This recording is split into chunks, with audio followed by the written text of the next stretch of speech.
coach Paul Haynes, who will start us off with an opening statement. I think first and foremost, man, I'd like to send a prayer out to everyone in Vegas, right now, and all the victims and their families to, definitely send a prayer to them and all the 200 that, got shot. So about the game, again, hard-fought football game. Again, when you go back and you watch the film, it's never as good as it is, never as bad as it is. A lot of good things that happen, a lot of things that we got to make sure that we, kind of minimize our mistakes, but give Buffalo credit, especially offensively, got us with a couple plays that, really we kind of hurt ourselves on, but something that they haven't shown a little bit earlier and everything as far as running the quarterback as much. But, again, I'm proud of our guys on how they fought. We never really kind of got out of the game, but again, just made a couple mistakes to really keep us out of getting back into the game. We took 2 steps back, really with our penalties, with getting 10 penalties for 99 yards again.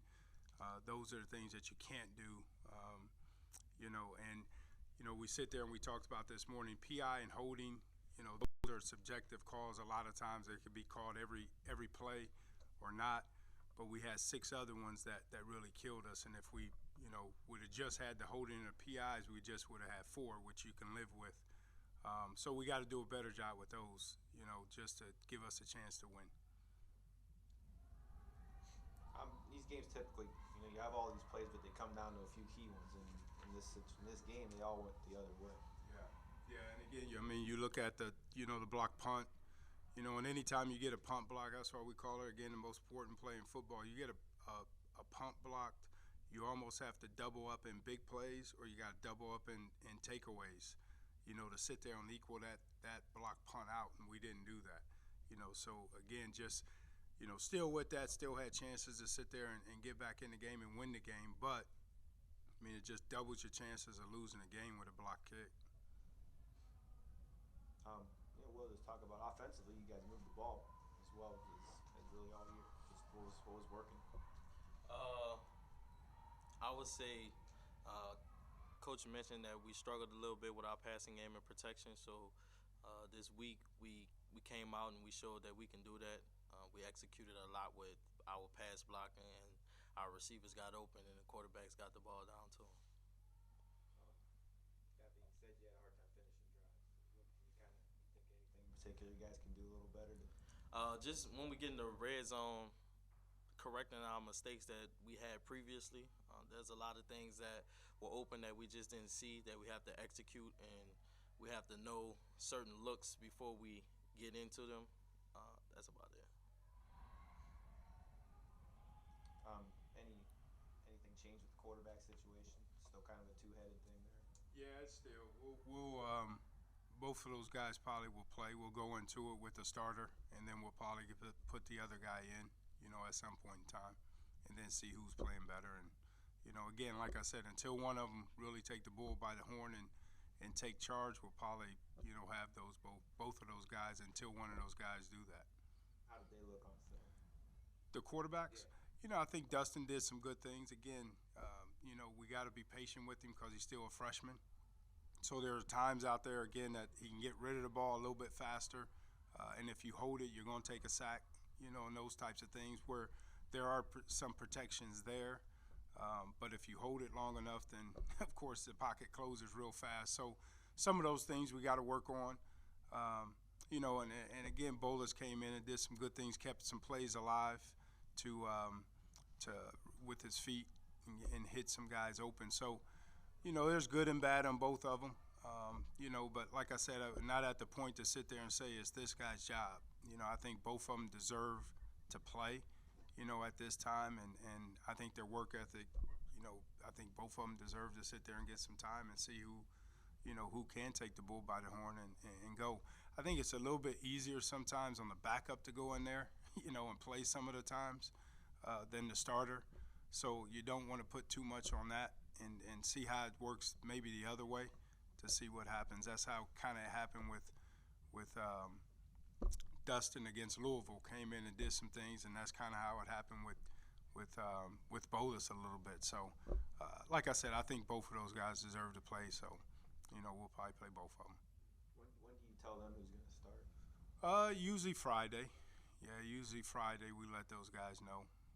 We try not to do it 5 minutes before the game. But no, but usually Friday we kind of make that determination. We have our walkthroughs on Thursday, and then we finish up practice on Friday that we do our run-throughs and stuff like that. So usually after that, we kind of make a decision. It's tough with George a little bit just because of his class schedules too.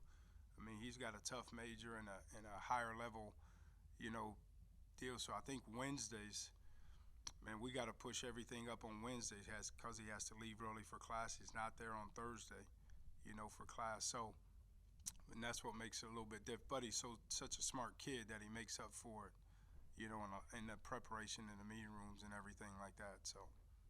Is there any hesitation at all to turn it over to a true freshman? No, I think everything is earned, and if he earns it, then so be it. I've never been a coach. No matter where I was, best player should play. And if he proves that he can play, then let him play. Well, is there any issues with? I mean, is it tough offensively to deal with as a running back or as a wide receiver or whatever, having two quarterbacks in there? No, it's not tough. George been here since I've been here and a little bit before, so the chemistry is a little bit more there. But Dustin is coming in and doing just as well. He's doing everything that he needs to do. I mean, he's young. The mistakes are gonna come, but he has to get in and play to know what mistakes not to make. So it's no big deal. Defensively, just knowing you in these big plays, and you mentioned the penalties and how that can kind of be something that you can't control to an extent, but the big plays have to be that you're giving up, and it just kind of goes against everything you try to get done out there. Yeah, and it's self-inflicting. I mean, that's the hard part is you sit there and, you talk about doing your 1/11th, and it's just one guy out of a gap, and then you're giving up a big play. And that's kind of what happened to us. I mean, I don't know how many yards they had rushing, but, majority of it came in 2 plays, and those are the things, again, that you got to sit there and eliminate. I mean, you got new guys and you got young guys, and you just got to make sure that you keep harping home of the fine-tuned things. Everybody wants to go make a play, and that's kind of what kills you sometimes because you get yourself out of a gap, you get your eyes in the wrong spot, and you just got to teach them, man, every play is not for you to make. That's why it's a team sport. It's not an individual sport. So you just got to make sure that you do your job and do your 1/11th and show them on tape because all of it is a teachable moment to sit there and see that. I mean, there was nothing magical about the plays that they ran. We're self-inflicting some things on us that shouldn't happen if we just do our job. You kind of, you're 1-3, you're pushing to get a win so bad. You kind of, as a player, you trying too hard a little bit. Do you kind of get that impression from some people? No, as one of the leaders on the team, knowing adversity is going to come and we just have to overcome it. It's nothing being too hard because at the end of the day, with any leadership, there's going to be a setback, there's going to be pushback, but you just have to keep going and keep pushing. That being said, Northern Illinois, I saw that game there. They played pretty well against San Diego. Just what do you see there? They've been, I think, Lance said that about us a week ago, and you look at these guys, and these guys have been battle tested, with having Boston College at home, going to Nebraska and winning, and then going to San Diego State, and playing them to 6 points or so. So very confident, very hard-nosed football team. Rod is, a personal fan that I think is very good football coach. I mean, he's a typical offensive line, football coach to heart. So he has that in his mind that they're going to be tough, they're going to be hard-nosed, they're going to run the football to open up their pass game. We've got a lot of guys. We've played these guys, a lot. I mean, we've played them a number of times in the last year. So it's not like it's new on what we're going to see or what we're going to go up against. But it's not going to be easy. You know what I'm saying? I mean, it's a tough place to go. It's a tough place to go win. They're playing with a lot of confidence, even though they got some losses and a big win at Nebraska. But you can see them; they play very confident, you know. But we just got to again go back to concentrating and controlling what we can control. Go out there and play hard and match. We gotta make sure that we play physical, because that's, you know, again, this I compare them to like a Wisconsin. You know, if you don't show up and you don't play physical, it could be a long day on all phases. I'm not just talking defense, offensively, defensively, and special teams wise. Just that, I mean, you haven't beat them, and it's been a while, but I mean, you've had some really competitive games against them. Yeah, we had some tough games against them, but we haven't beat them, you know, in a while. So again, you know, they're a tough football team. They do a very good job, very well coached. They've had some changeover again in, you know, assistant coaches, but it just keeps rolling, you know, which means their foundation is good in everything. So, like I said, it's nothing new. We know each other. We've played each other a lot. It's going to come down to, again, those 5 or 6 plays that's going to make a difference, you know, in the game. And, you know, we kind of all both got the same philosophies of just running the football and pounding it, and hope the defense or the offense makes a mistake and you aren't the ones who's making the mistakes.